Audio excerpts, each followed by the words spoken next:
हाँ जी, तो हम लोग कहाँ पे थे कल? तो हम लोग ये वाला पार्ट डिस्कस कर रहे थे, power series and radius of convergence, ठीक है ना।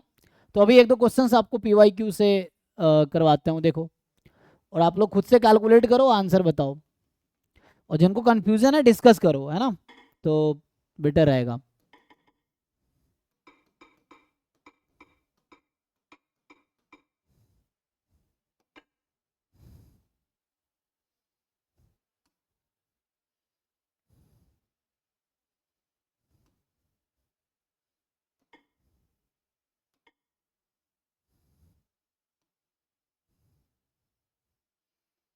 चलिए, जैसे ये जैम 2024 का क्वेश्चन है, इसको आप लोग ट्राई कीजिए पहले।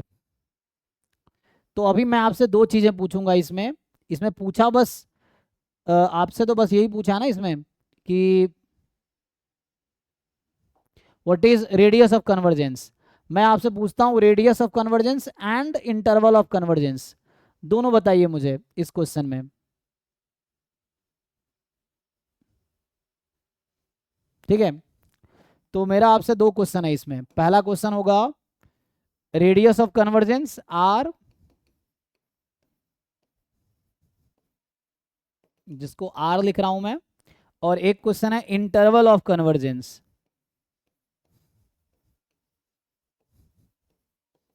आई। बताइए, इसमें दोनों कैलकुलेट करके बताइए। जैम का ही क्वेश्चन है, पीवाई क्यू है, लेकिन जैम गेट में जो कॉमन सिलेबस है सेम लेवल के क्वेश्चन आते हैं, तो ये नहीं समझना है कि जैम का क्वेश्चन है तो आसान होगा, है ना। ऐसा गलत फहमी नहीं पालने हैं, ये चीज़ है। तो आपको जैम गेट नेट तीनों का प्रैक्टिस कर सकते हो क्वेश्चंस, जो गेट के सिलेबस से रिलेटेड, बाहर की चीज़ें मत पढ़ो ज़्यादा अगर एग्जाम निकालने हैं तो, वरना है ना दुनिया घूमते रह जाओगे, बाद में आओगे पता चला एग्जाम निकला ही नहीं। तो इसलिए दुनिया भर की चीज़ें नहीं पढ़नी, क्योंकि इतनी सारी चीज़ें दुनिया में है कि सब जानना चाहोगे तो ज़िंदगी कम पड़ जाएगी, तब भी सब कुछ नहीं जान पाओगे। तो हमें देखना है कि ज़रूरत क्या है, ज़रूरत के हिसाब से जियो, बेटर रहेगा। अगर है ना, अब तुम्हारी लाइफ 50 60 100, मतलब चलो 100 साल की है, तुम चाहोगे कि हम 1 करोड़ साल की चीज़ें एक साथ सीख ले, ऐसे कैसे होगा। तो जितने टाइम है उसी को यूटिलाइज करो, तो जो एग्ज़ाम तैयारी कर रहे हो उतना ही प्रिपेयर करो जितनी ज़रूरत है। बताओ इसका आंसर बताओ।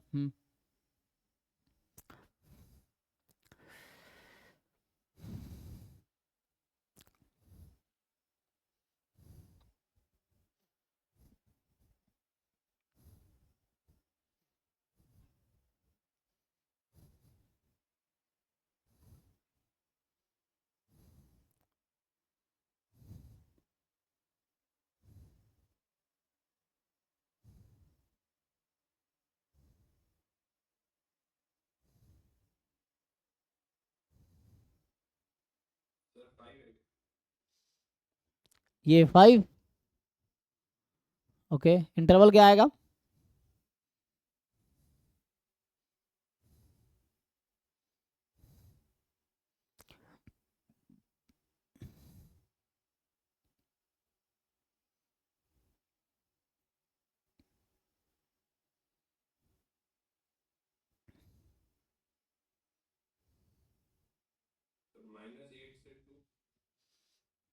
-8 से 2, किधर ओपन किधर क्लोज?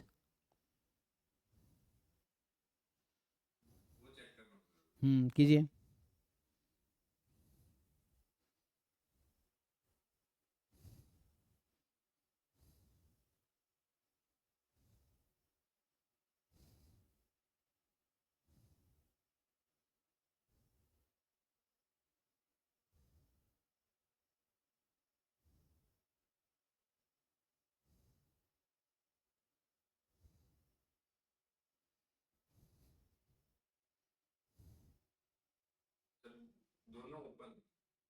दोनों ओपन, ओके। बाकी लोग एग्री करते हैं इस आंसर से?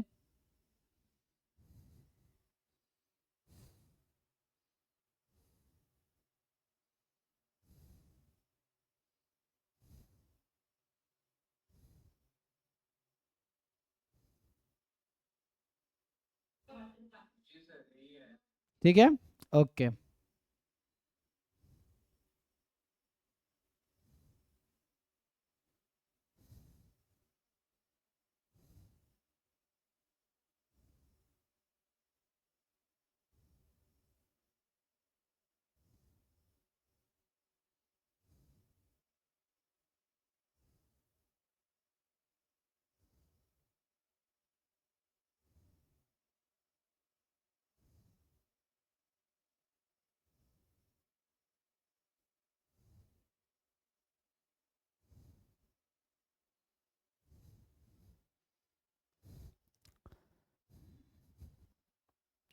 बताओ भाई, ठीक है? तो जो के बाद देख लेते हैं। तो जिन लोगों ने सॉल्व कर लिए हैं उनका ठीक है, जिन लोग नहीं कर पाए देखो ट्राई करता हूँ। -8 पे क्लोज है, ओके। चलिए देखते हैं, तो ये कुछ ऐसा है, series a n x plus 3 की power n, n from 0 to infinity. तो जो ए एन हमारे पास है वो है 2n अपॉन 5 की पावर n, ठीक। अब आप क्या करेंगे, तो हमें देर आर टू वेज है ना, या तो आप रेशियो टेस्ट वाला वो जो है a n plus one upon n, या रूट टेस्ट वाला कोई एक यूज़ कर सकते हैं आप। तो यहाँ से अगर मैं ए एन प्लस वन लिखता हूँ, तो 2 × n+1 5 की पावर n+1। तो 1/r का जो फॉर्मूला है, limit n tends to infinity a n plus one, so 2 × n+1 5 की पावर n+1 अपॉन, तो अपॉन करेंगे, ठीक है। तो यहाँ से आ जाएगा 2 × n की पावर n, तो यहाँ 2 कैंसिल, 5 की पावर n से ये पावर कैंसिल, 5 बच जाएगा। और यहाँ तो n+1 अपॉन एन की लिमिट 1 हो जाएगी, n+1 अपॉन एन की लिमिट 1 हो जाएगी, और यहाँ 1/5 हो गया। सो r की वैल्यू तो ऑब्वियसली 5 आ गई, ठीक है। अब r की वैल्यू 5 आ गई, तो हमें पता है कि अगर रेडियस ऑफ कन्वर्जेंस 5 है, सो मीन्स ये जो x+3 था, दिस मॉड लेस देन 5, इस इंटरवल पे तो श्योरली कन्वर्जेंट होगा, ठीक है ना। जो हमारा x है, x+3 है ना, x के प्लेस पे वहाँ पे, तो x+3 मॉड लेस देन 5 पे श्योरली कन्वर्जेंट होगा। तो x+3 less than 5 more than -5, तो x की वैल्यू आ गई -8 से 2, ये तो ओके है। नाउ अभी मुझे क्या करना होगा, अब एंड पॉइंट पे अलग से चेक करना होगा पुट करके। सो एंड पॉइंट पे अलग से अगर वेरीफाई करें, तो हम लोग x बराबर -8 लेते हैं, तो ये सीरीज रिड्यूस हो जाएगी। x को आप रखिए -8, तो -8 + 3 -5, सो -5 की पावर n अपॉन 5 की पावर n, तो -1 की पावर n, तो 2n इंटू -1 की पावर n हो जाएगा। आप चेक कीजिए आप लोग अपने तरीके से, ठीक है। तो ये आ जाएगा, क्योंकि माइनस है ना, 5 हो जाएगा, 5 पर कट जाएगा, तो -1 की पावर n। और ये अल्टरनेटिंग सीरीज तो है, लेकिन इसकी लिमिट 0 पे नहीं जाएगी। n टेंस इन्फिनिटी पे 0 तो नहीं, एक बार प्लस इन्फिनिटी, एक बार माइनस इन्फिनिटी, तो 0 नहीं होगी, तो ये डाइवर्जेंट है। तो ये तो डाइवर्जेंट है, तो डाइवर्जेंट है, इसका मतलब x बराबर -8 को आप इंक्लूड नहीं कर सकते, है ना। अच्छा, x को हम लोग 2 रखते हैं, जब x को 2 रखेंगे तो सीरीज कहाँ कन्वर्ट, 2 + 3 5 की power n, 2n, n from 0 से इन्फिनिटी, स्टिल 2n की लिमिट जो होगी 0 पे नहीं जाएगी। आपको पता है ना कि series an is convergent, then an की लिमिट 0 होनी चाहिए। अगर an की लिमिट 0 नहीं है, means they are not convergent, series is not convergent, तो अभी भी कन्वर्जेंट नहीं है, दिस इज डाइवर्जेंट। तो इसका मतलब आंसर दिस इज ओके, कहीं भी क्लोज नहीं होगा, तो this is correct answer. Check कर लो, किसी को क्वेरी है तो पूछो। ओके है, तो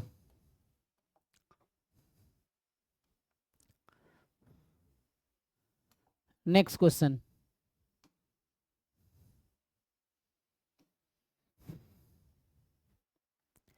ये तो आपने लास्ट टाइम कैलकुलेट कर दिया था, हमने करने की जरूरत नहीं है ना, पिछले क्लास में ही कर दिया था। n+1 ये आंसर है ना, इसका आता है 3 आता है, ये गलत था, है ना। तो ये हमने ऑलरेडी सॉल्व कर रखा है, तो आप दोबारा देख सकते हैं आप चाहें तो।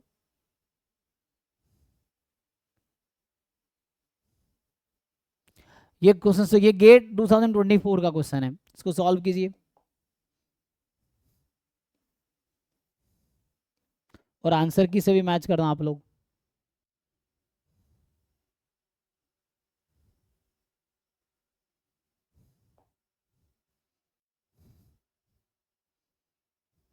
तो आंसर बताइए, आप लोग ट्राई कीजिए और आंसर बताइए।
हम्म,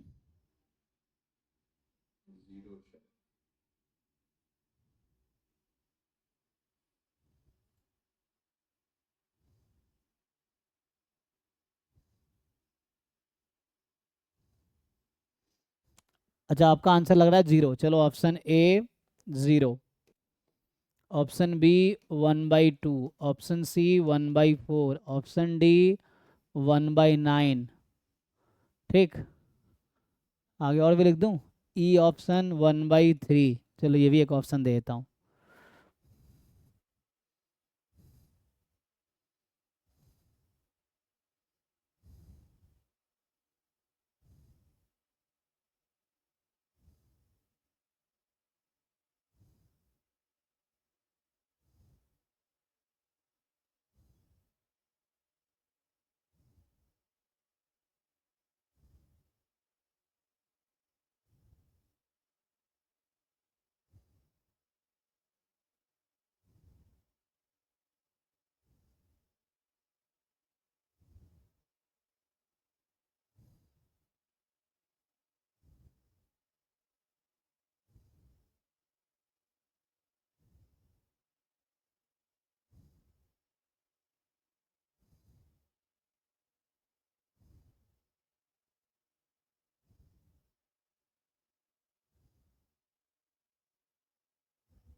अच्छा 4 होगा, तो चलो यहाँ से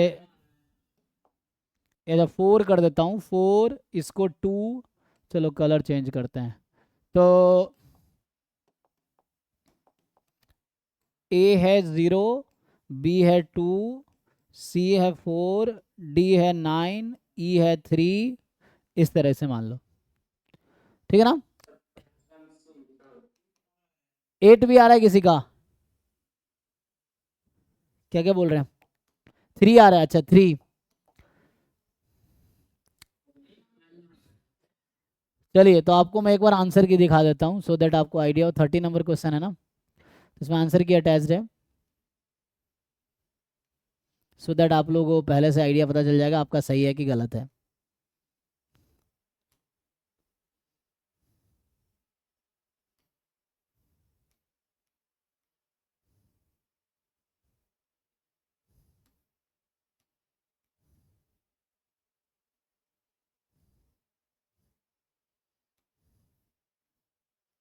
अरे भाई कितने 65 क्वेश्चन होते हैं ना, यहाँ पे होगा।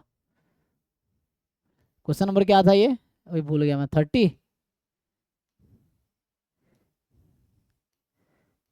2 आंसर, 30 का भी 2 है, 31 का भी 2 है, हमारा क्या था, ये है 30, आंसर इज 2। अब लो, ऑफिशियल आंसर की कह रहा है 2 आंसर है।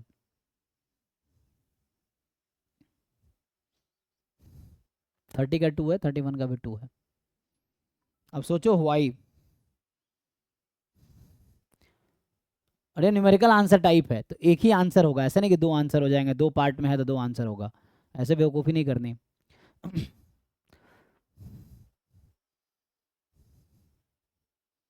ठीक है, न्यूमेरिकल आंसर टाइप है, यूनिक आंसर होगा।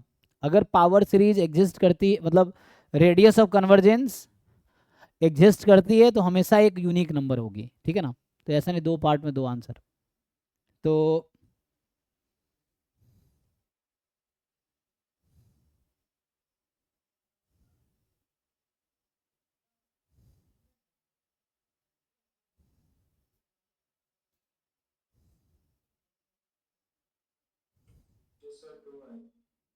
ठीक है ना, 2 भी आ गया आपका, कैसे।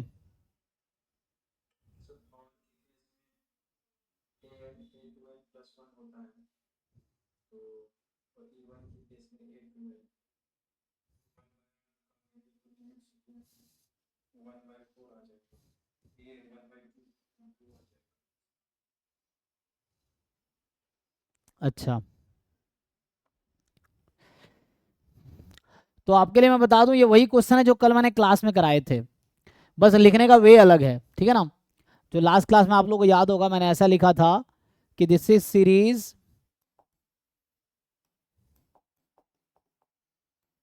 जो लास्ट क्लास में मैंने सॉल्व किए थे ये क्वेश्चन, 15 नंबर था, आपको याद हो तो लास्ट क्लास में चेक कीजिए, 15 नंबर क्वेश्चन था ये, और वहाँ चेक कीजिए आंसर क्या है, वहाँ भी 2 आया था।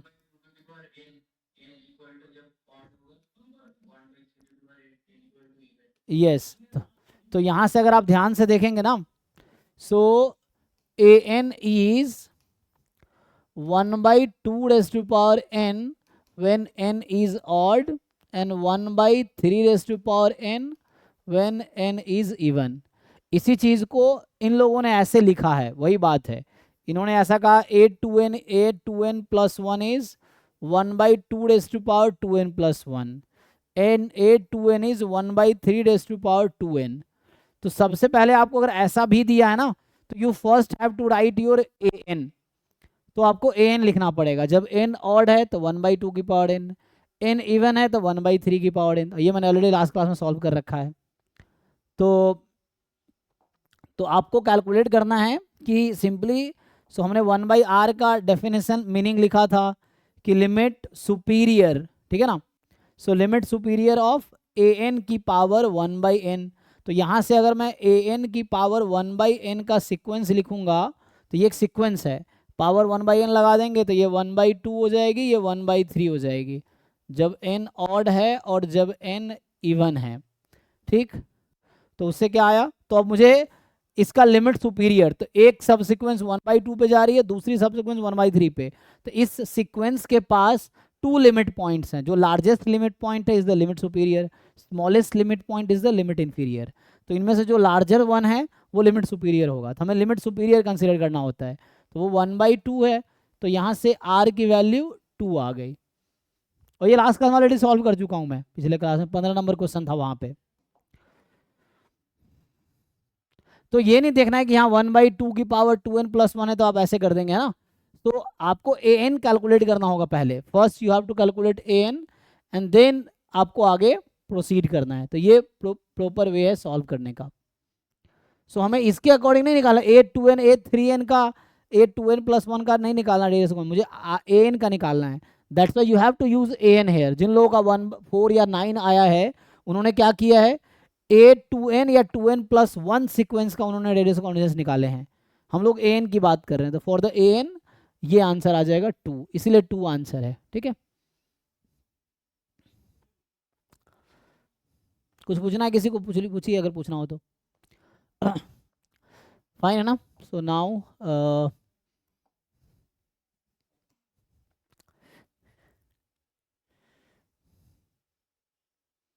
जैसे ये क्वेश्चन है, चलिए इसका आंसर निकालिए। ये अभी मैं उसके टर्म में, आप जेड देख के घबराना नहीं है, ये रेडियस ऑफ कन्वर्जेंस आर का ही है। सो आपको ये क्वेश्चन दे दिया इन्होंने,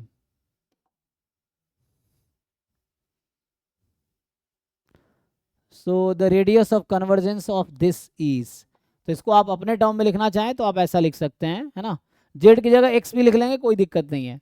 ये 4 की पावर -1 की पावर n इंटू एन और x की पावर 2n, आप ये भी समझ सकते हैं, n फ्रॉम 0 टू इन्फिनिटी, उससे कोई फर्क नहीं पड़ेगा, x है या z है उससे क्या ही फर्क पड़ेगा।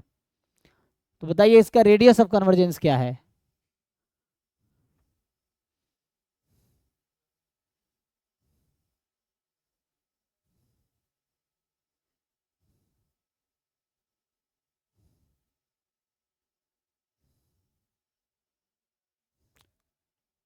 पहले आप लोग कैलकुलेट कीजिए फिर मैं कैलकुलेट करता हूँ, है ना।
नहीं, रेडियस ऑफ कन्वर्जेंस निकालने हैं।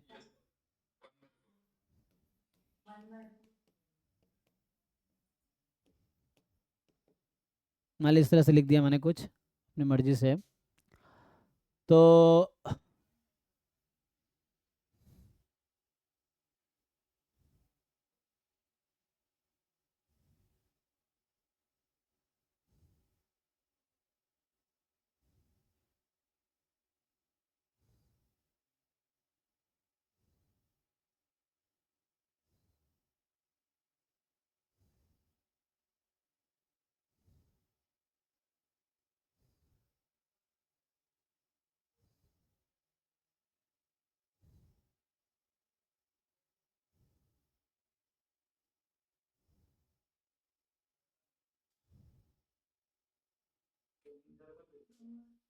नहीं नहीं, आप निकाल सकते हैं, इंटरवल भी निकालना चाहे तो। चलिए मैं सॉल्व करता हूँ इसको ना। तो अच्छा ठीक है, तो यहाँ से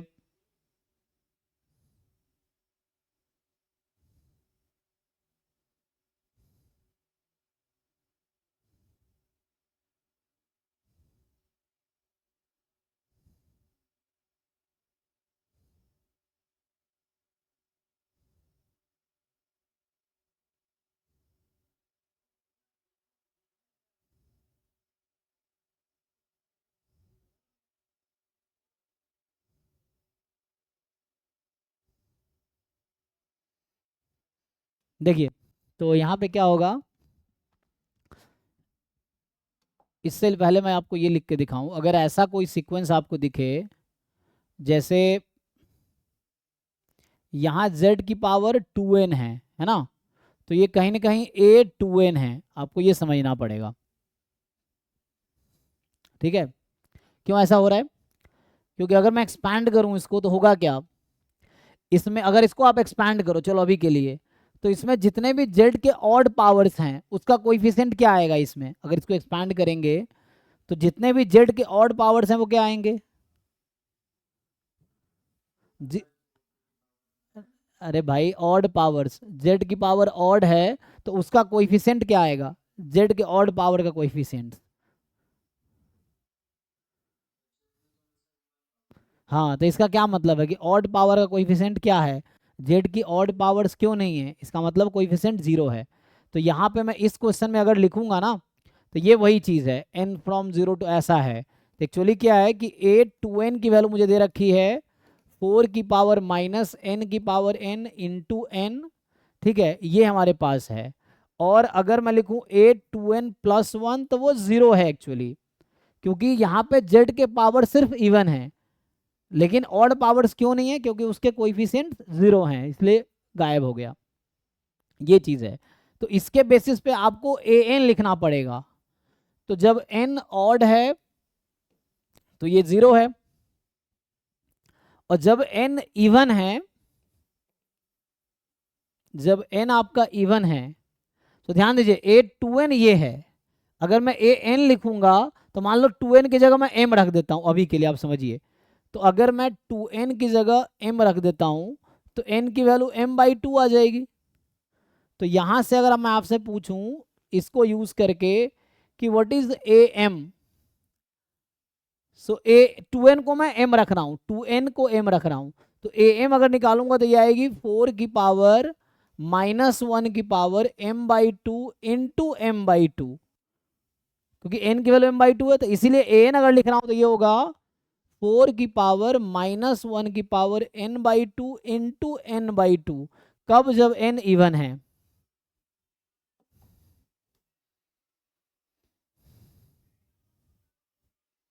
अब आप समझिए, तो यहां से अगर आपसे पूछा जाए कि मॉड an की पावर 1/n क्या होगी, तो ये तो 0 ही रहेगी जब n ऑड है, और जब आप 1/n करेंगे तो पूरे की पावर 1/n हो जाएगी, तो पावर पावर मल्टीप्लाई हो जाता है, सो पावर को मल्टीप्लाई करेंगे तो ये बचेगा 4 की पावर -1 की पावर n/2, n तो इवन है तो n/2 कुछ भी हो सकता है, ऑड इवन, और ये n खत्म हो जाएगा ना। देखिए अब ध्यान से, अभी तक ये है, ये समझ आ रहा सबको क्यों हुआ ऐसा, क्योंकि पावर 1/n कर दिया तो 1/n करेंगे तो n मल्टी, हाँ ये n गायब हो जाएगा तो एक 1/2 भी रहेगा ना, इंटू 1/2 रहेगा। चेक कर लीजिए, इसकी पावर में 1/n अगर लगा दूं तो वो पावर पावर मल्टीप्लाई, ये n गायब हो जाएगा, तो वो आ जाएगा मेरे पास। चेक कर लीजिए। सो अभी ये है कब, जब n इवन है। सो मैं ये कह रहा हूं कि मॉड an की पावर 1/n जब n इवन है, तो ये हमारे पास है, अभी क्या, -4 की पावर -1 उसकी पावर n/2, पावर में इंटू 1/2 है, तो 1/2 का मतलब स्क्वायर रूट भी समझ सकते हैं आप। तो इसको मैं फर्दर अगर लिखूं n के मॉड के पावर 1/n, तो ये 4 की पावर 1/2 की पावर दिस, तो 2 की पावर -1 की पावर n/2 है। समझिए, 2 की पावर है -1 और -1 की पावर n/2 है। कब है ये, जब n आपका ऑड है, when n is odd, और ये 0 है when n is even, तो 1/r is equal to limit superior n tends to infinity. हाँ, अच्छा उल्टा लिख दिया मैंने, हाँ हाँ यस, तो ये मैंने उल्टा लिख दिया है। तो n आपका यहाँ पे इवन था और यहाँ n ऑड था जी।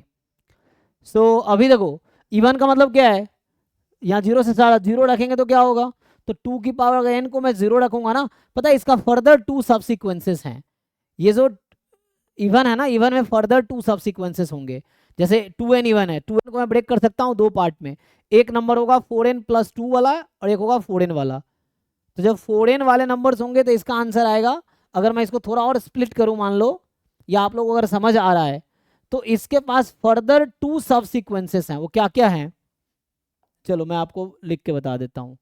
इसके पास फर्दर 2 सबसिक्वेंसेस हैं, क्या क्या होंगे, जब n मान लीजिए 4 8 12 इस तरह के नंबर्स होंगे, तो -1 की पावर 4/2, 2 -1 का स्क्वायर 1, तो 2 आ जाएगा, एक सबसिक्वेंस 2 पे जा रहा होगा।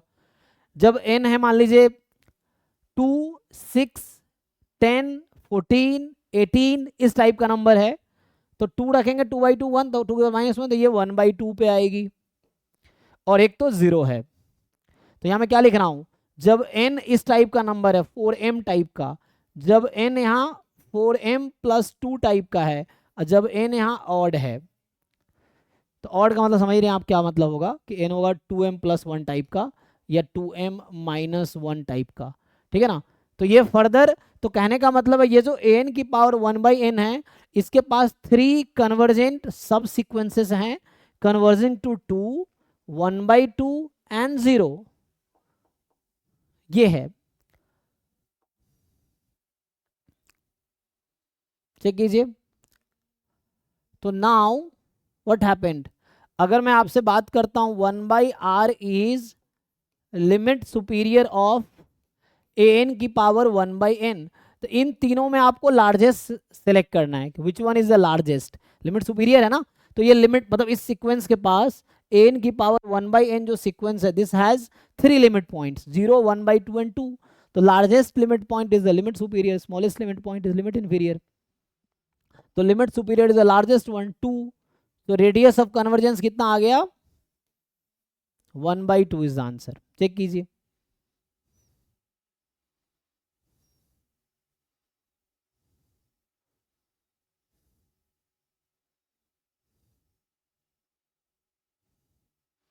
कोई डाउट है तो पूछिए, एक बार ढंग से कैलकुलेशन देखिए और बताइए।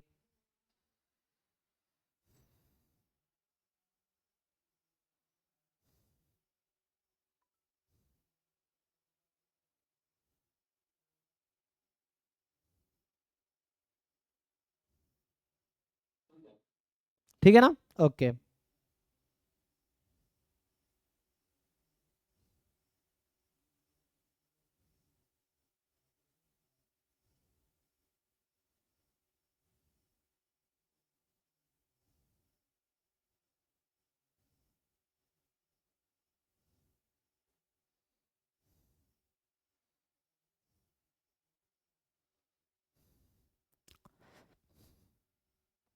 आगे बढ़ें।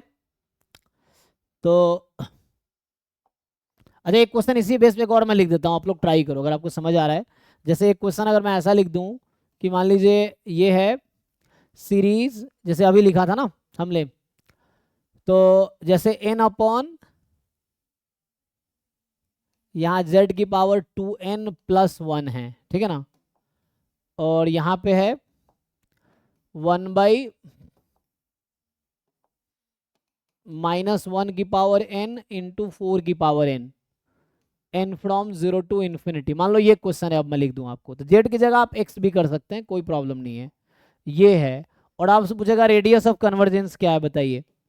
तो जैसे मैंने पिछला क्वेश्चन किया, आप वैसे ट्राई करके देखिए निकाल पाते हैं कि नहीं।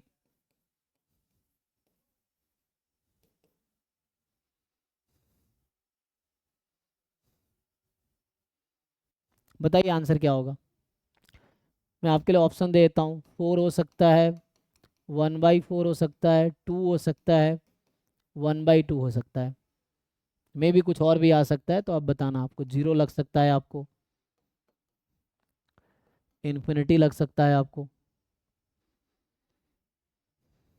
ट्राई कीजिए, बताइए, फिर आगे बढ़ते हैं।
ओके, या what were the others.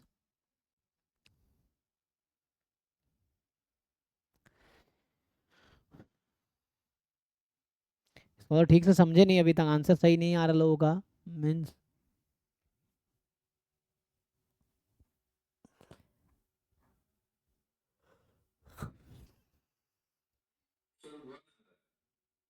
Okay, चलिए एक ऑप्शन 1 भी ऐड कर देते हैं। चलिए जी ऑप्शन 1 ले लेते हैं कि 1 है।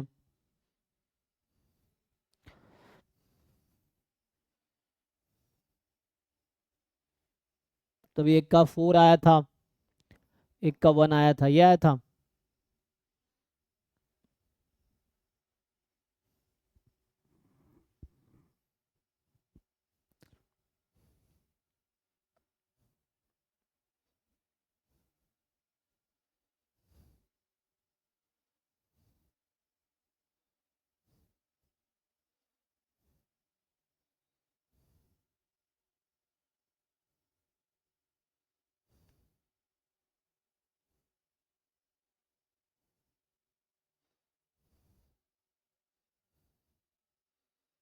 आगे बढ़े भाई, इतना टाइम लगाएंगे। देखिए तो इसका जो सॉल्यूशन होगा, फिर से आप समझिए, मैं बोल रहा हूँ पावर ऑड है, इसका फिर से ये मतलब हुआ कि this series is like this. आप समझिए ये है a 2n plus one x की power 2n plus one n from 0 to infinity, ये मतलब है यहाँ पे। सो आपके पास जो है a 2n प्लस वन की वैल्यू है माइनस वन की पावर n 4 की पावर n, क्योंकि ये पावर देखिए ध्यान से ऑड पावर है। जब ये पावर n होता तो आप n लिखते डायरेक्टली। अगर ये x की पावर n होता ना, हम लोग पावर सीरीज क्या लिखते हैं, an x की पावर n, यही है। अगर आपको x की पावर 2n दिख रहा है तो मीन्स वो a 2n है एक्चुअली। जब आपके पास x की पावर 2n प्लस वन दिख रहा है, इसका मतलब a 2n प्लस वन है एक्चुअली। तो ये आपको समझना पड़ेगा। तो जब x की पावर 2n प्लस वन, वो a 2n प्लस वन है। x की पावर 2n है तो a 2n है, ये समझना है आपको। सो अभी आपके पास a 2n प्लस, तो आप सोच रहे होंगे a 2n क्या होगा यहाँ पे, तो वो 0 होगा। क्यों? क्योंकि x का इवन पावर है ही नहीं यहाँ पे, हमेशा कोएफिशिएंट 0 होगा, क्योंकि वो गायब इसीलिए है। तो इसका ये मतलब हुआ यहाँ पे। तो यहाँ से सबसे पहले आप तो an निकालो। तो फर्स्ट ऑफ ऑल आप an देखो क्या आएगी। तो यहाँ से जब आप an लिखना शुरू करोगे, सो मैं यही पूछूंगा an क्या होगी, what if n is odd, है ना, and what if n is even. So even के लिए तो यहाँ 0 हो जाएगा, क्योंकि a 2n 0 है। तो उसके लिए क्या करते हैं, हमने कहा n यहाँ पे ऑड है, तो n कहीं ना कहीं इस टाइप का होगा, 2m माइनस वन टाइप का मान लो, जहाँ m नेचुरल नंबर ले रहा हूँ मैं, है ना, m 1 से स्टार्ट कर रहा हूँ। कोई बात नहीं, अब 2m प्लस वन मान लीजिए, m यहाँ 0 से स्टार्ट हो जाएगा। तो n minus one upon two, ये आपका m आ गया। तो कहीं ना कहीं जैसे मैं ये बोलना चाह रहा हूँ कि जैसे a 2n प्लस वन, ये हमारे पास था माइनस वन की पावर n अपॉन 4 की पावर n, यही था। अब मैं क्या कर रहा हूँ, 2m, तो इसको मैं ऐसा लिख देता हूँ a 2m प्लस वन, तो माइनस वन की पावर m 4 की पावर m, कोई इशू थोड़ी है, जहां जहां n था m रख दिया। अभी इसको मैं क्या लिख सकता हूँ आगे, an, तो n की जगह, तो जब आप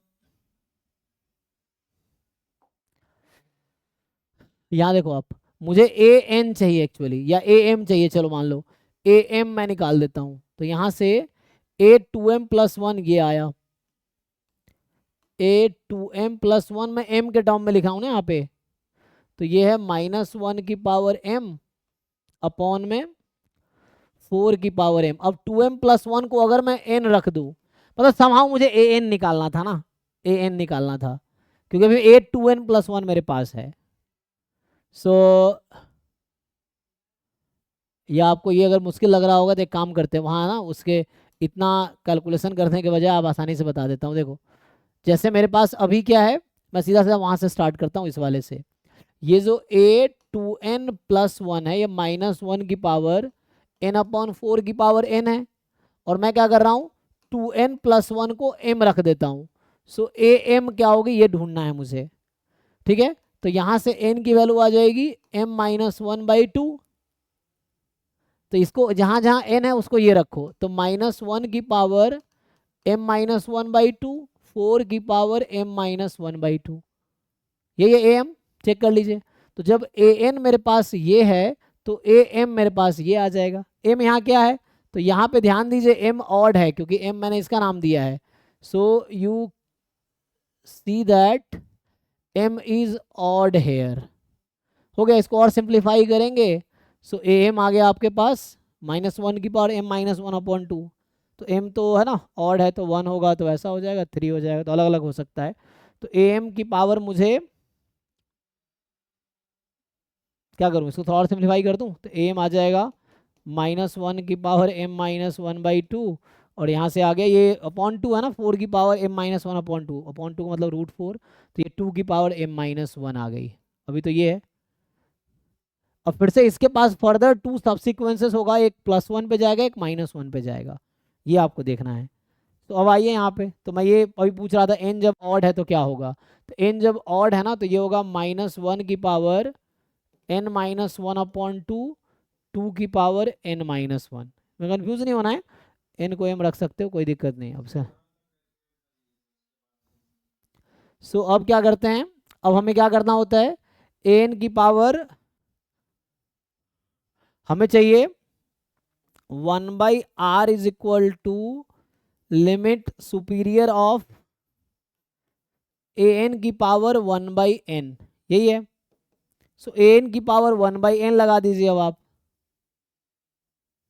ओके जी, सो लगाइए यहाँ पे, तो ये तो जीरो ही हो जाएगा। तो चलो यहाँ से थोड़ा सा और मैं आपके लिए काम आसान कर देता हूँ। सो am की पावर 1/m अगर कर दूं, या n कर लो, कोई प्रॉब्लम नहीं, आपको m की जगह n रख दोगे कोई दिक्कत नहीं है। तो यहाँ पे तो m अभी ऑड चल रहा है ना, ये है ना m ऑड चल रहा है, तो इसमें am की पावर 1/m कर लो। सो होगा क्या, ये आ जाएगा -1 की पावर m-1/2m, और यहाँ पे आ जाएगा 2 की पावर m-1/m। अब ये देखो कहाँ कहाँ कन्वर्ज करेगी ये देखना है। जैसे मान लो n अगर m यहाँ पे अगर 1, फिर 1 के बाद 1357 होता है ना, तो 1 5 लो, तो अगर 1 रखोगे तो क्या आंसर आएगा m की वैल्यू, तो 1 आ जाएगी, है ना। और अगर वैल्यू आप रखोगे 5, 3 रखोगे तो क्या आएगी,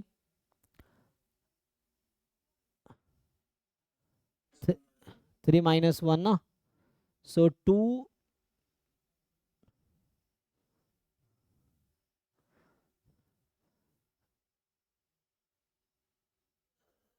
m को 3 रखने पे क्या आंसर आएगा इसका, m ऑड है ना यहाँ पे, तो 1 रखने पे 1 आया, 3 रखने पे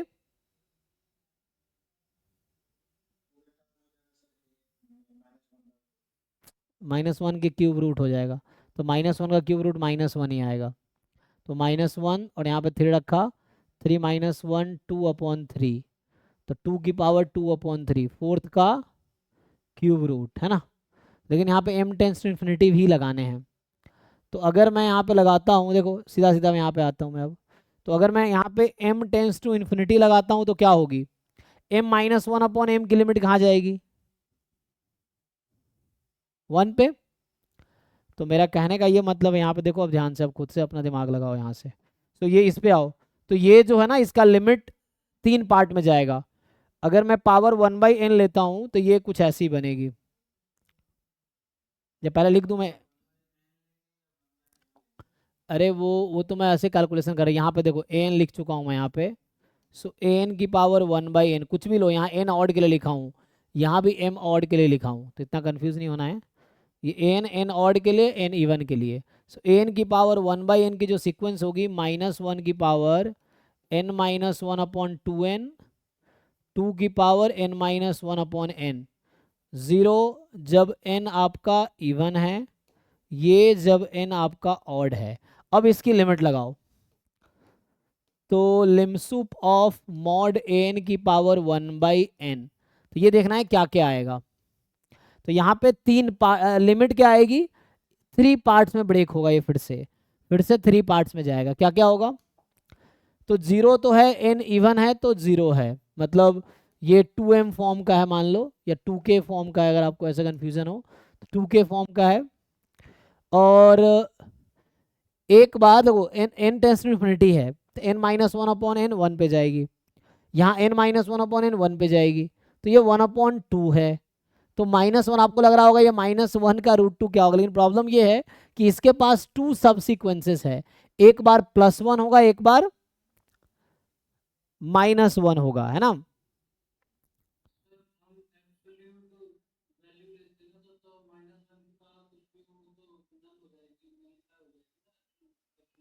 एक मिनट, रुको रुको रुको, हाँ हाँ हाँ, तो हम क्या कर रहे हैं, an की पावर 1/,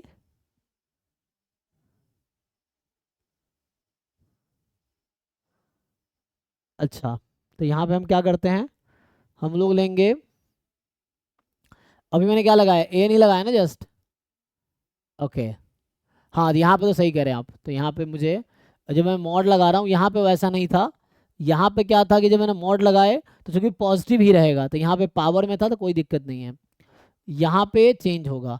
जब मैंने यहाँ एन था ना, यहाँ मॉड लगा दिया, जब मॉड लगाया तो क्या हो गया, पावर तो 1 हो जाएगी, तो ये 1 हो गई। सो मतलब ये कहने का मतलब है कि मॉड में तो वैल्यू पॉजिटिव हो जाएगी, तो यहाँ से आपकी वैल्यू ये -1 की पावर कुछ भी है ना, तो ये 1 ही हो जाएगी। ये तो -1 की पावर मॉड लगा दिया तो -1 का मॉड तो 1 हो गया, ठीक है ना। तो ये हो गया, तो यहाँ से क्या आंसर आ जाएगा, ये कितना आएगा 1/2, जब n ऑड है तो चेक कीजिए, n टेंस टू इन्फिनिटी लगाया ना मैंने। अभी मैं ये जस्ट लिमिट लगा रहा हूँ इस पे, लिमसुप देखना है अब क्या होगा, जो लार्जर होगा वो लिमसुप होगा। तो लार्जर कौन सा है इनमें से, ठीक है भाई देख लो, तो larger which one is larger 1/2, तो 1/2 is the answer. So 1/r is 1/2, so r की वैल्यू 2 आ गई यहाँ भी, चेक कर लीजिए।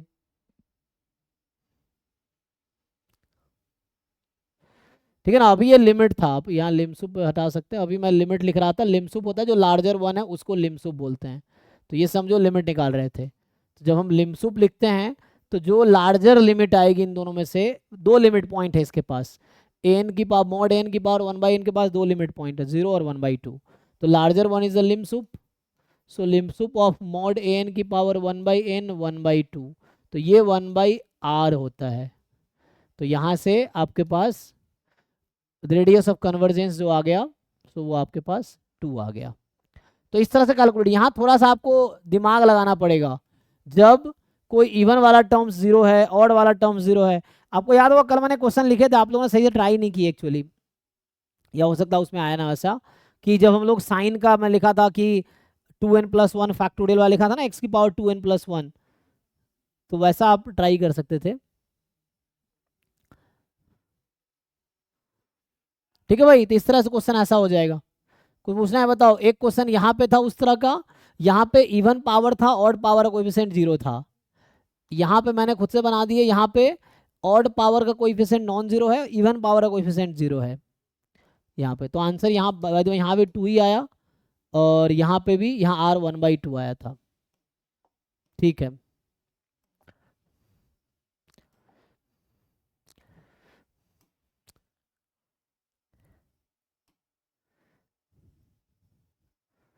एक ये भी क्वेश्चन कर लो सॉल्व, ये आसान ही है ऐसे तो ये कह रहा है कि इसका रेडियस ऑफ कन्वर्जेंस क्या होगा।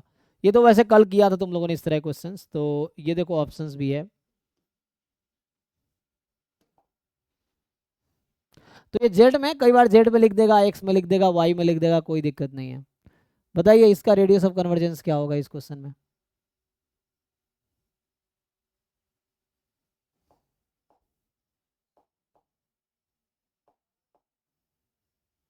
विजिबल है क्वेश्चन, तो अभी के लिए लास्ट क्वेश्चन होगा ये, फिर हम कुछ और क्वेश्चन सीरीज के सॉल्व करेंगे जो PYQs के हैं। अभी सॉल्व करके फटाक से आंसर बताइए।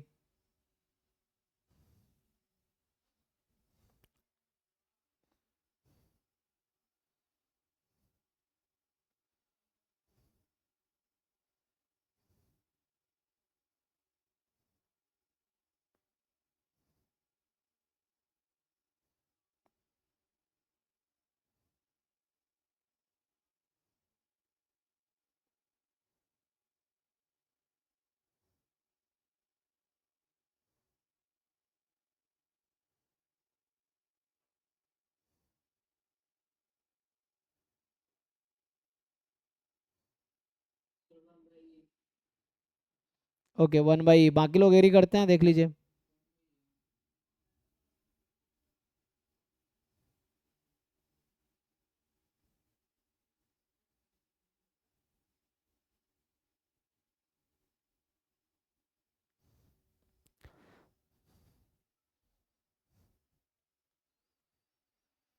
कुछ खास तो है नहीं ना, तो यहाँ पे देखो, अब आप फिर से समझना है, यहाँ पे क्या है, z की पावर n है, तो इसका ये मतलब हुआ कि this is actually an z की पावर n, तो यहाँ कोई कंफ्यूजन नहीं है।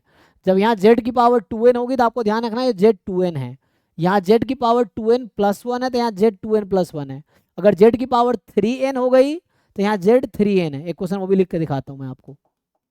अच्छा हमारे पास असाइनमेंट है ना इसके बहुत सारे, मैं बता दूँ, उसके 1-2 क्वेश्चन करवाता हूँ, यहाँ से तो कर लेंगे ना आप लोग।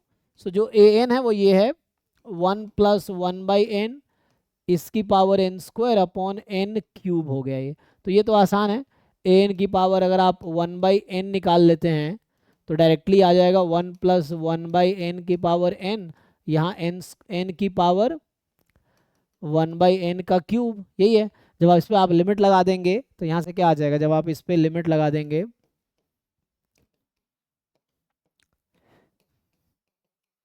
तो लिमिट लगाएंगे तो ऊपर वाला ई पे कन्वर्ट करेगी, राइट।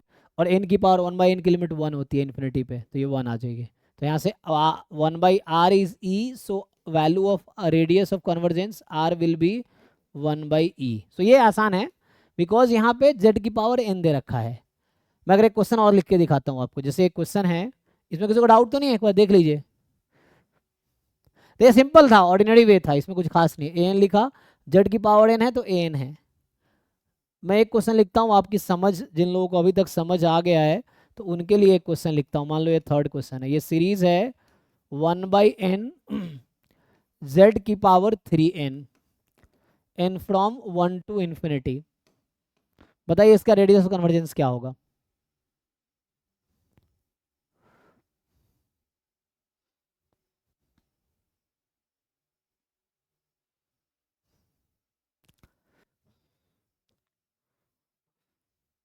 या थोड़ा सा कम्प्लेक्स वो करूँ, चेंज।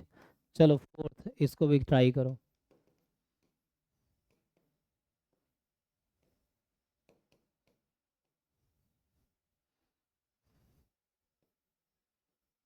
दोनों सिमिलर क्वेश्चन ही है। जेड या एक्स, आप जेड के प्लेस पे एक्स लिख लो तो भी कोई दिक्कत नहीं है। ये पावर सीरीज है तो वेरिएबल के टर्म में कोई दिक्कत नहीं।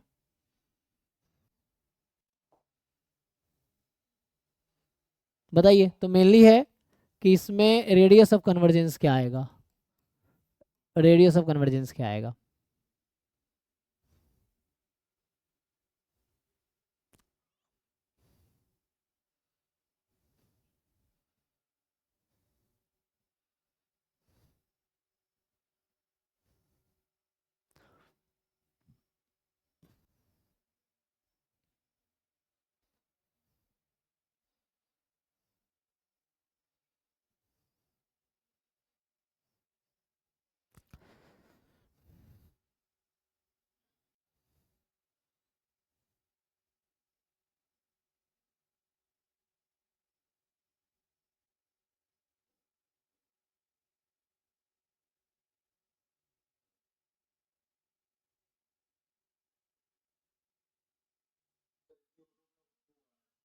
पहले का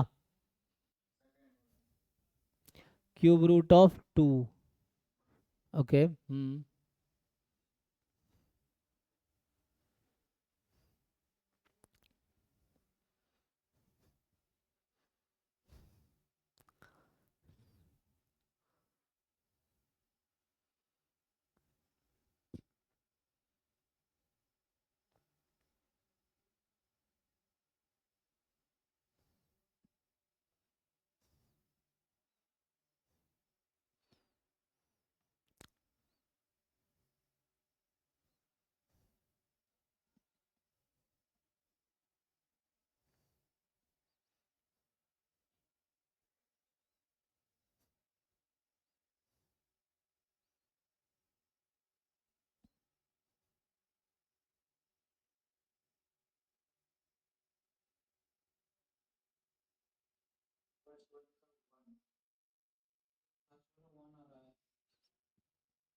ठीक है ना, समझ आ रहा है सबको। तो मैं सॉल्व करने की जरूरत तो नहीं है ना, मैं सॉल्व करूँ, बताओ। तो सिंपल है ये, यहाँ पे जो है ना ये सीरीज है एक्चुअली a3n z की पावर 3n, बस इतना ही समझना है। सेम यहाँ पे है, this is also series a3n z की पावर 3n। तो a3n के हेल्प से पहले an निकालो, तो दोनों में करना ही है, you first find an, a3n ये है, you first find an and then आप आगे प्रोसेस करो। ठीक है ना, तो जैसे पिछले क्वेश्चंस किए हैं, again you find an and then आप an की पावर 1/n निकालो एंड देन उसकी लिमिट ले लो यहाँ से भी। ठीक है भाई, आगे बढ़ूँ या सॉल्व करूँ। हाँ हो गया ना।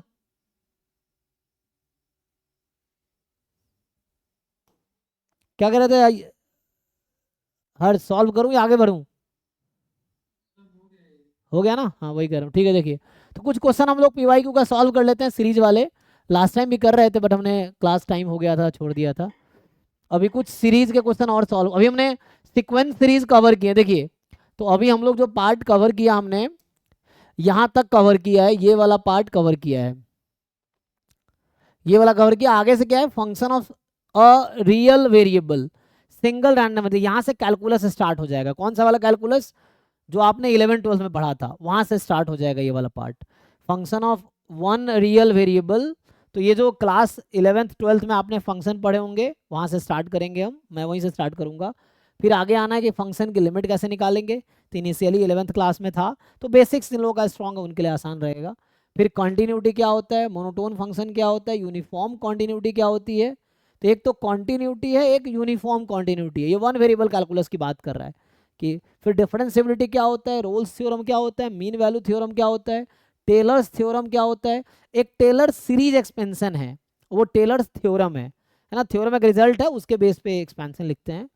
एल हॉस्पिटल रूल क्या है या एल हॉस्पिटल रूल क्या है, मैक्सिमा मिनिमा कैसे निकालते हैं वन वेरिएबल कैलकुलस में, वन वेरिएबल का रीमान इंटीग्रेशन क्या होता है, इंटीग्रेबल फंक्शन के लिए क्राइटेरिया है कि कौन सा फंक्शन इंटीग्रेबल है, तो रीमान इंटीग्रेबल डिस्कस करेंगे। फिर आएगा उसका प्रॉपर्टीज, इम्प्रोपर इंटीग्रल क्या है, तो यहाँ खत्म हो, इम्प्रोपर में ना गामा इंटीग्रल बीटा इंटीग्रल, ये इम्प्रोपर इंटीग्रल्स हैं, तो इम्प्रोपर इंटीग्रल क्या है। तो ये वन वेरिएबल कैलकुलस में इतनी सारी चीज़ें आपको पढ़नी है। तो ये था one variable calculus.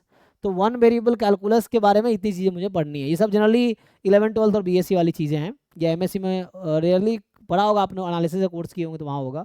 Otherwise start ये 11th 12th से ही होता है चीज़ें, फिर धीरे लेवल बढ़ता चला जाता है। इसके बाद टू वेरिएबल या थ्री वेरिएबल है ना, function of several real variable. तो सेवरल रियल वेरिएबल है, तो उसके लिए हमें ये सब चीज़ें पढ़नी है कि भाई मोर देन वन वेरिएबल है तो उसमें लिमिट क्या होता है, कॉन्टिन्यूटी क्या होता है, पार्शियल डेरिवेटिव क्या है, डायरेक्शनल डेरिवेटिव क्या है, ग्रेडियंट क्या है, टेलर थ्योरम क्या है लार्जर रैंडम वेरिएबल के लिए, टोटल डेरिवेटिव क्या होता है, मैक्सिमा मिनिमा क्या है, सैडल पॉइंट क्या है, मेथड ऑफ लाग्रांज मल्टीप्लायर क्या होता है। तो ये हो जाएगा कैलकुलस, डिफरेंशियल कैलकुलस। फिर आ जाता है इंटीग्रल कैलकुलस, तो ये इंटीग्रल कैलकुलस है आपका, है ना, कि double integral, triple integral and their applications, ठीक है ना। तो इसमें सीक्वेंस सीरीज भी आ गया आपका, ये है ना टोपोलॉजी में आता है, पॉइंट सेट टोपोलॉजी। तो सेट्स था इनिशियली, पहला सेट्स था, फिर सीक्वेंस सीरीज हुआ, सीक्वेंस सीरीज, फिर function of one variable, function of two variable, integral calculus. तो पूरा इसी में कवर हो जाएगा, ठीक है ना। चलिए तो है ना, जैसे बता दो, ये जो मैथ्स पोर्शन है ये पहला 2 पैराग्राफ है, इसका कंट्रीब्यूशन 25 मार्क्स का है गेट में, ठीक है। ये जो फर्स्ट ये कैलकुलस पोर्शन और मैट्रिक्स थ्योरी, ये दोनों मिला के 25 मार्क्स के हैं, एप्टीट्यूड 15 मार्क्स के हैं, 40 ये हो गए, और 60 मार्क्स के स्टैटिस्टिक्स हैं। तो आपको उसके अकॉर्डिंग प्रिपरेशन करना है। ओके तो हम लोग क्वेश्चंस करने वाले थे, चलिए कुछ सीरीज के क्वेश्चंस देखते हैं।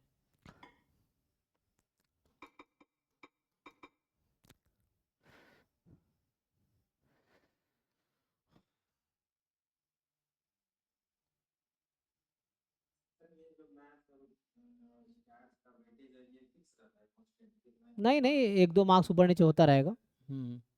एक नहीं नहीं, फिक्स नहीं, फिक्स तो आप पीवाई क्यू देख के डिसाइड कर सकते हो क्या पूछे जा रहा है, फिक्स नहीं है वो तो, अपने हिसाब से ऊपर नीचे हो सकता है। वो तो इंटरेस्ट पे डिपेंड करेगा, मैथ्स बैकग्राउंड का कोई है तो उसको मैथ्स पोर्शन ईजी लगेगा, जो स्टैट्स बैकग्राउंड का उसको स्टैट्स पोर्शन, तो सब्जेक्टिव क्वेश्चन हो गया, मतलब पर्सन टू पर्सन वेरी करेगा। तो डिपेंड करता है ना कि आपने किस पे वर्क किया है, आप पूरा सिलेबस पे वर्क करो आपको सब आसान लगेगा, ये चीज़ है। सो तो आपके वर्क पे डिपेंड करता है, जितना वर्क करेंगे, बिगिनर के लिए सब डिफिकल्ट है, दोनों डिफिकल्ट है। हाँ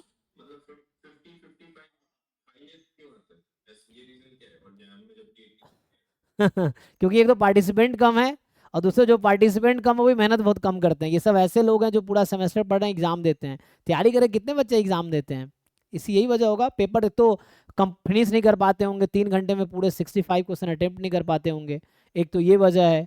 दूसरा है ना, टाइम बाउंड है, क्वेश्चन तो कर ही सकते हैं बच्चे, यहाँ पे टाइम बाउंड है कि आप 3 घंटे में 65 क्वेश्चन अटेम्प्ट करने, तो टाइम बाउंड की वजह से बच्चे उतने अटेम्प्ट ही नहीं कर पाते हैं, उसी में टाइम खत्म हो जाता है, थोड़ी लेंदी। तो ये वजह होगा, इसलिए उतने मार्क्स नहीं आते। ऐसा नहीं कि लोगों को आता नहीं है, आता है, लेकिन वो अटेम्प्ट नहीं कर पाते बिकॉज ऑफ टाइम बाउंड, कि क्वेश्चन में ज़्यादा टाइम लग जाता है, तो इस वजह से।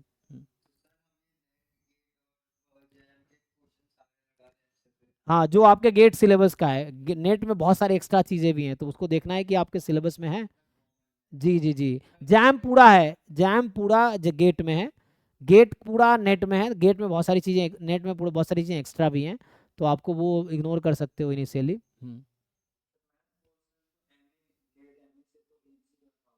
जी जी जी। हाँ हाँ हाँ।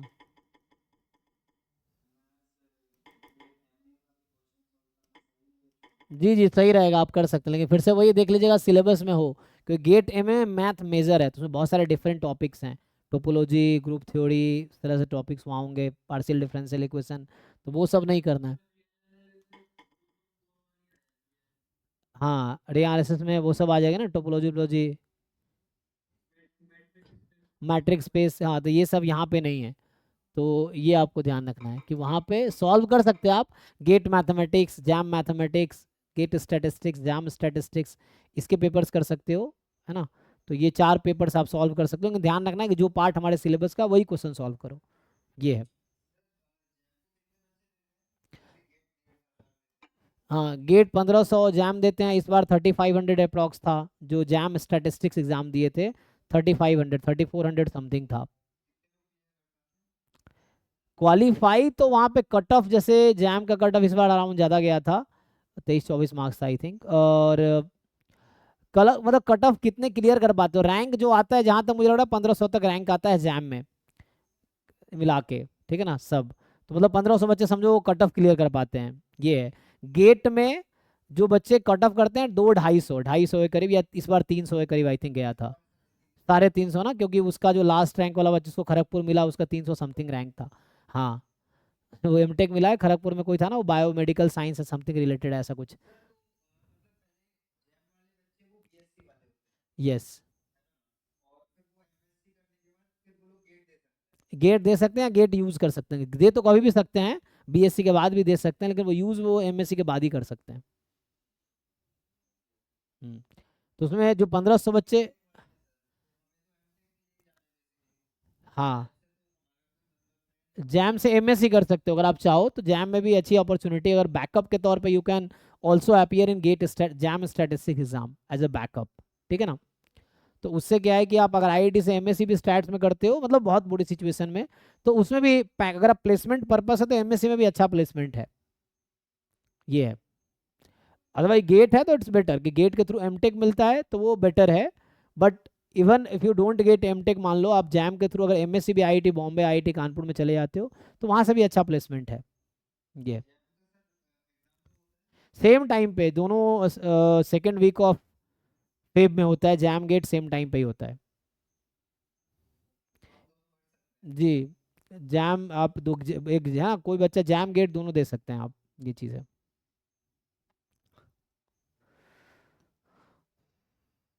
ऐसे कई सारे लोगों को मैं जानता हूँ, जो बीटेक करके लोगों ने एमएससी किया है वहाँ पे, फिर बाद में वो जॉब कर रहे हैं, ऐसे कई सारे लोग हैं वैसे।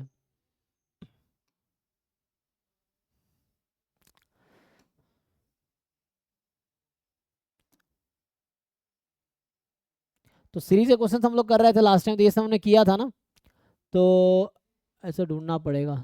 तो यहाँ से हमने उस दिन बहुत सारे क्वेश्चन ऑलरेडी किए थे, तो मैं इसको स्किप करता हूँ, इनिशियल पार्ट ये सब किया था हमने। ये देखिए, जैसे यहाँ पे आते हैं, तो ये वाला क्वेश्चन है, इसको आप ट्राई कीजिए, थ्योरेटिकल क्वेश्चन है। और ये आपसे पूछ रहा है,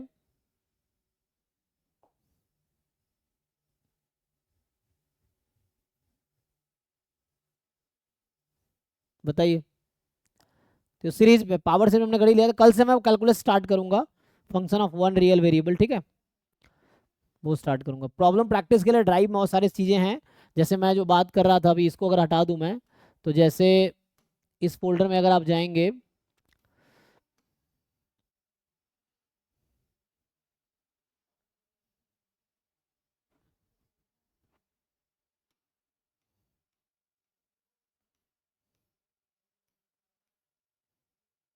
ये जो P Y Q assignment topic wise है, इसके अंदर जैसे रीएनालिसिस वाला पार्ट है, मैंने पहले ही बोला, वही रीएनालिसिस वाला पार्ट जो है, तो इसमें आपको सीक्वेंस सीरीज के बहुत सारे क्वेश्चंस यहाँ मिलेंगे आपको, जो आप ट्राई कर सकते हैं। जैसे अभी हम लोग सीरीज के क्वेश्चन कर रहे थे ना, तो इसमें एनालिसिस के ही क्वेश्चंस हैं, सीक्वेंस सीरीज के ही क्वेश्चंस हैं इसमें। तो जैसे पावर सीरीज अभी कर रहे थे ना, तो इसमें सिर्फ पावर सीरीज के क्वेश्चंस हैं। अब देखिए जैसे कुछ क्वेश्चन मैं ओपन करता हूँ, तो ये जैम एमए में भी इस तरह के क्वेश्चंस आते हैं। तो क्या पूछता है ये, तो इसमें सिर्फ पावर सीरीज वाले क्वेश्चंस होंगे कि Cn be the sequence of real number such that limit of Cn की power 1 by n tends to infinity exists and non-zero if the radius of convergence of the power series summation Cn x की power n equal to r, then radius of convergence of the power series n square Cn x की power n क्या होगा। अब ध्यान से देखिए, तो इस तरह के क्वेश्चंस आप प्रैक्टिस कर सकते हैं। इसमें सिर्फ पावर सीरीज के क्वेश्चंस होंगे, तो जो हम लोग अभी डिस्कस कर, चलो आज मैं पावर सीरीज के क्वेश्चन सिर्फ डिस्कस करता हूँ। सीरीज सीक्वेंस के पहले तो डिस्कस किया हुआ ही है, जैसे ये सब क्वेश्चन हम डिस्कस, मान लो ये 2 क्वेश्चन अभी आपको मैं दिया जाए, सो क्या आंसर आएगा। चलो इसको भी बुला लेता हूँ, ये सब रेडियस ऑफ कन्वर्जेंस के क्वेश्चन है। सो ये 3 क्वेश्चन रेडियस ऑफ कन्वर्जेंस के हैं। आप लोग ट्राई करके बताइए क्या आंसर होगा। अरे यार इस पे आ गया, तो ठीक है चलो ये भी सॉल्व कर सकते हो। चलो इसको इधर बुला लेता हूँ। ये क्वेश्चन दिख रहा है सबको, तो आप लोग, ये 3 क्वेश्चन है, तीनों रेडियस ऑफ कन्वर्जेंस के हैं। आप लोग बताइए क्या आंसर होना चाहिए। आराम से ट्राई करो, पहला, दूसरा, तीसरा, 3 क्वेश्चन हैं आपके पास, और आपको बताना है कि क्या आंसर होगा। क्वेश्चन विजिबल होना चाहिए, देख लीजिए। ये जैम एमए के क्वेश्चन हैं इनफैक्ट, ये जैम एमएस में भी आते हैं ये topic, jam MA, jam MS में भी, गेट एमए में, गेट एमएस में भी, गेट एसटी सब में है ये। सो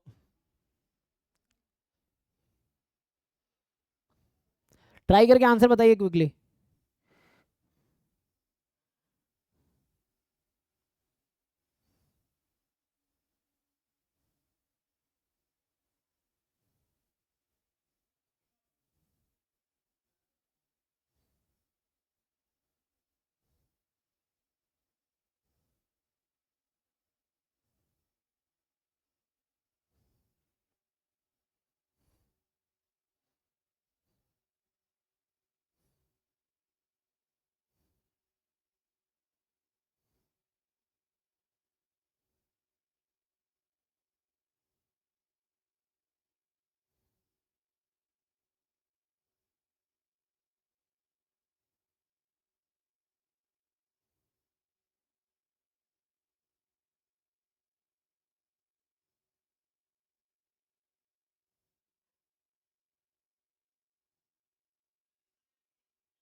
फर्स्ट का सी ऑप्शन, तो फर्स्ट का आप कह रहे हैं इक्वल टू आर, सेकेंड का भी सी बता रहे हैं आप, है ना। तो यहाँ जैसे ए एन की पावर जो ही 1 बाई एन लेंगे, तो ये आ जाएगा 1/3 जब एन प्राइम है, और 1/4 जब एन प्राइम नहीं है, नॉट प्राइम। तो हम लिमसुप लेते हैं इसका, तो इसके पास 2 कन्वर्जेंट सब सीक्वेंसेस, 2 कन्वर्जेंट सब सीक्वेंस है। सो विच वन इज लार्जर, तो 1/3 इज लार्जर। तो 1/r की वैल्यू इक्वल होगी 1/3 के, तो r की वैल्यू आ जाएगी 3 के इक्वल। तो आप गलती से 1/3 लगा दिया आपने, ध्यान से देखो, वो 1/r होता है ना। हाँ तो ध्यान रखना है, रेसिप्रोकल करते हैं। सो 1/r इज लिमिट सुपीरियर, तो यहाँ से आंसर क्या आएगा 3, ये होगा। ठीक है, ये एक बार चेक कर लीजिए सही है क्या। तो ये तो ऐसे ही था। अब यहाँ रेडियस ऑफ कन्वर्जेंस तो पावर सीरीज, अब देखिए ए एन एक्स की पावर एन स्क्वायर, देखिए थोड़ा सा, अभी हम एक्स की पावर 2n, एक्स की पावर 3n, एक्स की पावर क्या लिख रहा है 2n+1। अब इन्होंने एक नया ऑप्शन दे दिया an x की पावर n स्क्वायर है। अब आप इसको ट्राई करके बताइए क्या होगा रेडियस ऑफ कन्वर्जेंस इसका।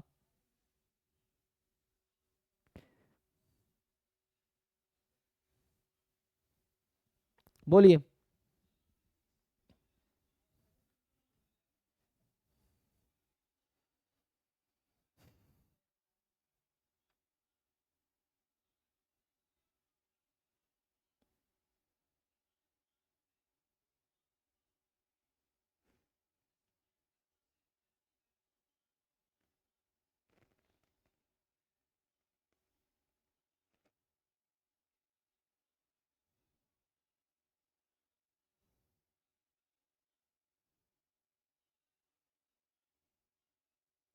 यहाँ से क्या होगा, हमें बता रखा है इन्होंने कि जो 1/r है नहीं बता रखा है ना, तो यहाँ बता रखा है हमें कि 1/r जो है this is limit of Cn की पावर 1/n, इसका लिमिट 1/r है, ये ना।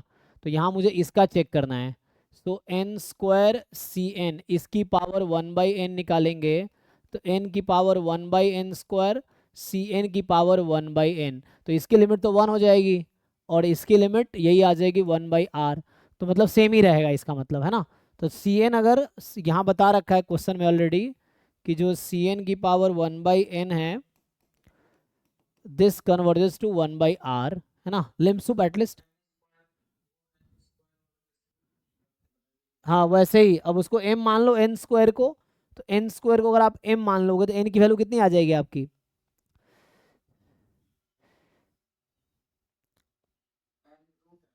हाँ तो उस पर ट्राई करो।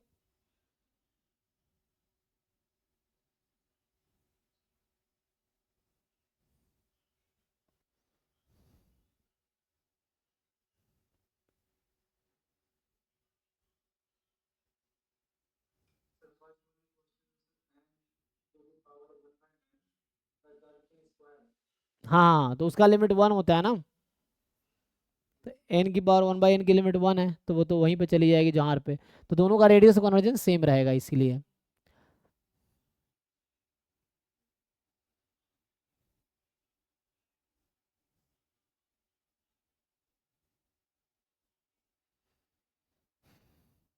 ठीक है भाई, फर्स्ट सेकेंड तो वही है। थर्ड, तो अगर आप ड्राइव में एक्सप्लोर करोगे डिफरेंट फोल्डर्स में तो आपको मिल जाएंगे प्रैक्टिस के लिए बहुत सारे क्वेश्चंस हैं जो आपके सिलेबस के हैं, तो आप प्रैक्टिस कर सकते हो। ये है वहाँ से।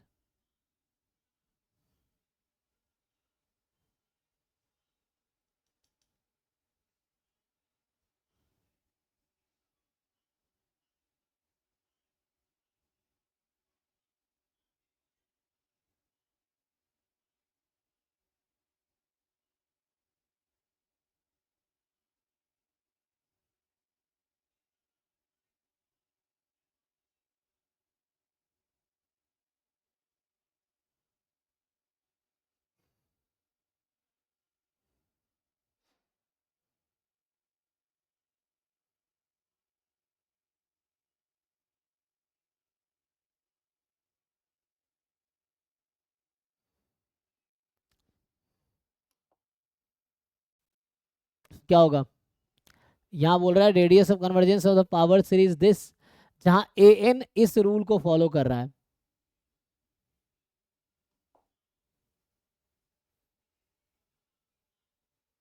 ठीक, देखिए मैं लिखता हूँ अगले पेज पे। तो ये जो सीरीज है,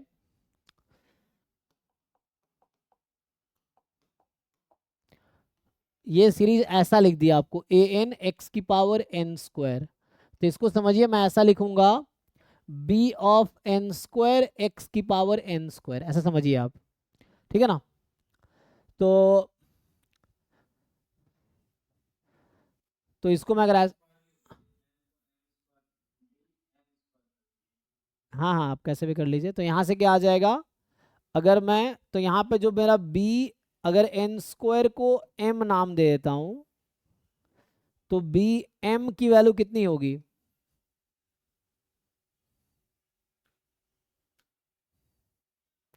तो यहाँ से n की वैल्यू रूट अंडर m आ जाएगी।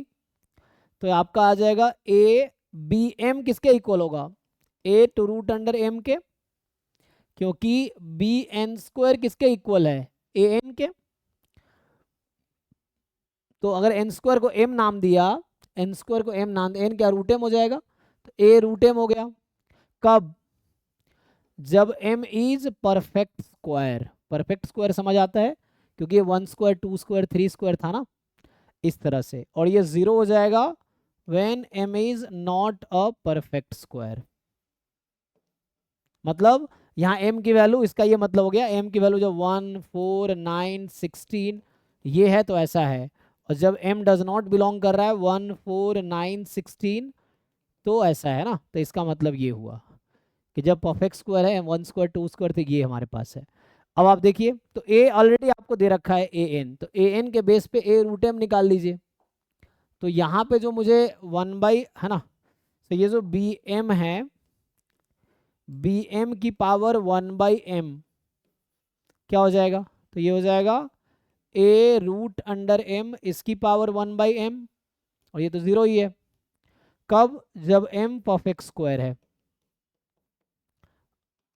1 4 9 16 ना, 1 4 9 16 इस तरह से है, और जब m यहाँ डज नॉट बिलोंग टू ये चीज़ है। अब am आपको ऑलरेडी दे रखा है, तो उसके बेसिस पे डिसाइड कीजिए। तो आपको ए एन दे रखा है ना, यहाँ इसने कहा है कि A01 है, ए एन जो है 3 की power minus N into A N minus 1 है। अच्छा, सो ए एन जो है 3 की power n A N minus 1, तो A N upon A N minus 1 जो है 3 की पावर माइनस एन, मतलब 1 बाई 3 की पावर n है, यही ना। तो यहाँ से अगर मैं लिखूँ तो मुझे क्या आता था, ये मैं निकाल रहा था ना, तो एक और तरीका हमारे पास है, और यहाँ पावर निकालने से बेटर है, कर भी सकते हो आप। A1 कितना है आपके पास, A1 है 1, देखो ध्यान से यहाँ पे A1 है 1, और ए एन कितना है 3 की power minus N into A N minus 1। चलो इसको मैं ठीक से लिख देता हूँ, तो ये कुछ ऐसा है ना, क्रॉस मल्टीप्लाई करेंगे तो इंटू ए एन माइनस 1, तो A1 अगर 1 है तो A2 कितना होगा, तो एन को 2 रखेंगे तो 1 बाई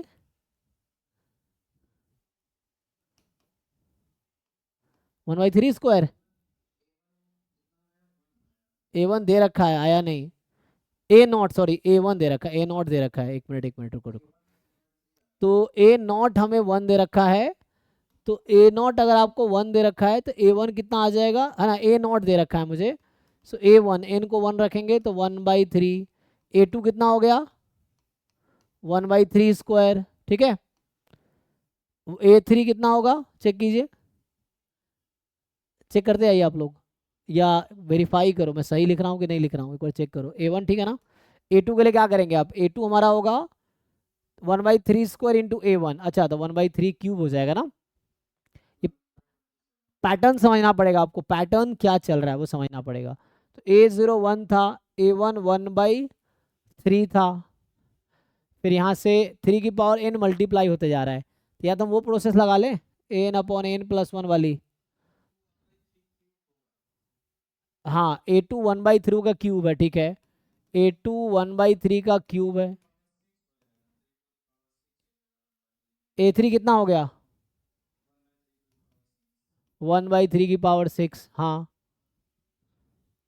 अच्छा, तो इसका मतलब ये है, यहाँ से अगर मैं इसको फर्दर लिखता 3 की power n minus 1 A N minus 2, तो ये पावर ऐड होता चला जाएगा। ओके देखो, तो इस तरह निकालने के बजाय मैं एक्सप्लिसिटली आपको कैलकुलेट कर देता हूँ। देखिए रिकर्सन यूज़ कीजिए यहाँ से, सो 1 बाई 3 की पावर n, 3 की पावर n माइनस 1, 3 की पावर n माइनस 2, तो ए एन माइनस 3 होगा, तो ये चलता रहेगा 1 बाई 3 की पावर n, फिर 3 की पावर n माइनस 1 चलता रहेगा। एक वक्त आएगा जब यहाँ ए नॉट हो जाएगा, तो बताइए उससे पहले क्या रहेगा पावर, तो ए नॉट कब होगा, जब n माइनस एन हो जाएगा, है ना। तो यहाँ 3 की पावर 1 तक आएगा। ओके ये हो गया आपके पास। सो यहाँ से ए नॉट तो 1 है, तो ये कितना हो जाएगा 1 अपॉन 3 की power n plus n minus 1 up to 1 से लेके n तक का सम, तो 1 से n तक का सम क्या होता है। तो फाइनली यहाँ से हमने ये डिसाइड कर लिया कि जो ए एन है एक्चुअली वो ये है 1 बाई 3 की power n into n plus 1 upon 2, ये ए एन की वैल्यू है।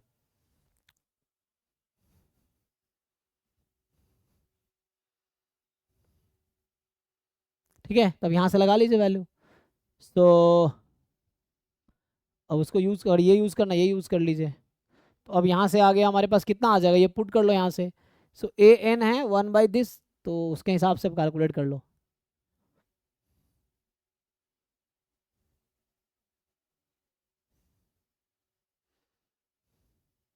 ठीक है भाई, तो देखो यहाँ से क्या आ जाएगा, बी एम इसकी पावर 1/m जो है that will be a root m. A root m कितना है, 1/3 की power root m into root m plus 1/2, √3 की पावर भी कर सकते हैं। और इस पूरे की पावर है 1/m, जब m परफेक्ट स्क्वायर है, ठीक है ना, इस तरह से है, और 0 अदरवाइज m जब नहीं बिलोंग कर रहा है। तो यहाँ से बताओ, हमें तो यही चाहिए ना, लिमिट सुपीरियर चाहिए इसका। अब मैं m टेंस टू इन्फिनिटी लगाऊंगा तो क्या होगी, थोड़ा सा और सिंप्लीफाई कर लो इसको। तो यहाँ से ये पावर है ना, इसका पावर, पावर पावर क्या होगा, मल्टीप्लाई। तो रूट यहाँ पावर m आ जाएगा, ये वाला m यहाँ आ जाएगा, तो देखो ये क्या हो जाएगा, 1/3 रूट एम प्लस 1/2m आ जाएगा, ये 3 की पावर में है, और ये 0 अदरवाइज। अब यहाँ पे क्या होगा, एक रूट एम से काट दो m को, तो रूट एम हो गया, और रूट एम प्लस 1/√m 1 पे चली जाएगी। तो इसका लिमिट क्या होगा, 3 की पावर 1/2, तो मतलब √3। तो यहाँ से इसके दो सब सीक्वेंस, एक √3 पे, एक 0 पे।